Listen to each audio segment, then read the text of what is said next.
generacije studenata zagrebačkih, pariških i rimskih, profesoru Matejeviću zahvalit će profesorica Jadranka Brčić.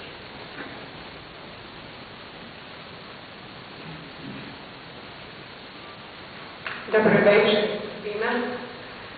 Podijelit ću s vama osobna sjećanja kao jedna od studentica profesora Matejevića, uvjerujem ću se mnogi prepoznati u tomu.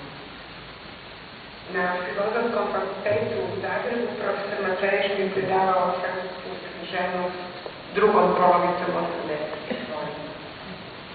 Sjećam ga se kao predavača precizno artikuliranog, razigranog u reminiscencijama, sustavno u svojoj imaginativnosti. Primjerice, cijelu stilsku formaciju romantizma tumačio nam je kroz pjesničke motive jezera, mjesečine i odjevka. Akrobatskom vještinom prelazi od pjesnika do pjesnika, od pjesme do pjesme, vukući paralele sa srodnim pjesničkim invencijama i imaginarijom u književnosti drugih naroda. Kroz jedan motiv uvodio bi nas u poetska zdanja i sodobno nam otkrivajući univerzume stilskih razdoblja te logiku njihovih trajanja i odmjenjivanja.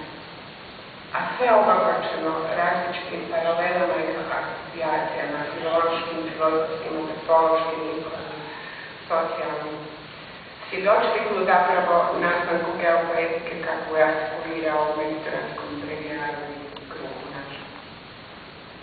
Naučeni na školska kategoriziranja, studenti su ga uglavnom otežano slijedili, da bi radije učili iz udžbenika, što profesor nije podcjenjivao da svakog ispitivao poštujući njegov način usvajanja znanja. No, naverenijim studentima se posebice posvećivao. Upoznavao bi njihove interese i nadmuća, te ih bodrio u tom smjeru. Tako bi primjerice studente za koje bi nas putio da ih zanima kršćanska misao, poticao da se upoznaju s Kozukovim stvaralaštvom ili sa stvaralaštvom francuskih katoličkih pisaca. Meni je otkrio Simon Weil. Diplomirala sam kod njega uspoređujući zapise iz podzemlja Dostojevskog i Camille'ova. Dakle, oni koji su se dali ozbiljno zaigrati književnošću, bogato je nagrađivao u produžetku nastavnih satova i u vrijeme konzultacije. Posuđivanjem knjiga, savjetima i usmjeravanjem, pričama o rodnom Mostaru, napisima koje je poznavao ili s njima prijateljevao, ne realizirajući o Bašladu, o starcu, o Krležu, tako. Razmišljanjima o mjenama, kulturi, u društvu, te njihovim opasnostima, izazovima, perspektivama. Činio je to elokventno kolenim žarom, a mi smo s užitkom slušali, osjećajući u tom trenutku da je sam imamo udjela u širom svijetu evropske književnosti i kulture kao svom graničnom. A on nas je tako prihvaćao da smo doista na skroman, ali stvaran način ima. Neke od nas bi pozivao na svoja prijateljska druženja s različitim autorima, Danilo Tučnog, primjerice, kad bi ovaj nagrađao Zagreb. Studente s kojima je dijelio ljubav prema književnosti i često uspostavljao srdačan odnos, nije zaboravljao.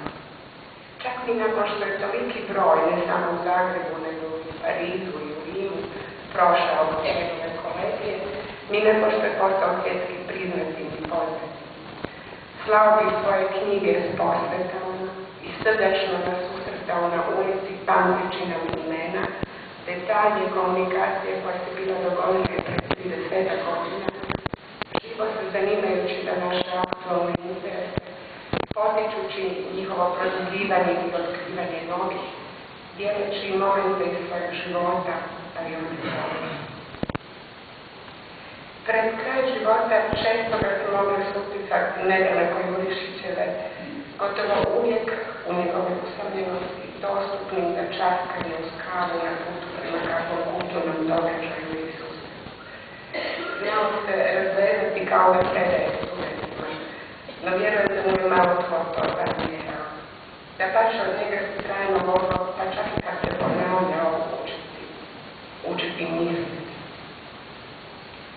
Bio je redovan gost brojnih tribina i predstavljanja knjiga u knjižnici Božidar Krizović, gdje je bez obzira o čemu je bilo riječi, pratio razloge s takvim zanimanjem i učešćem da su izlagači nerijetko imali osjećaj da tu upravo knjigi i zajednice. A u tom trenutku je i bilo. I ostaje to za sve nas koji smo ga duboko poštovali i zahvalno voljeli, sve dok ne bude služilo pamćenje. Ne može ga definirati odmah. Hvala.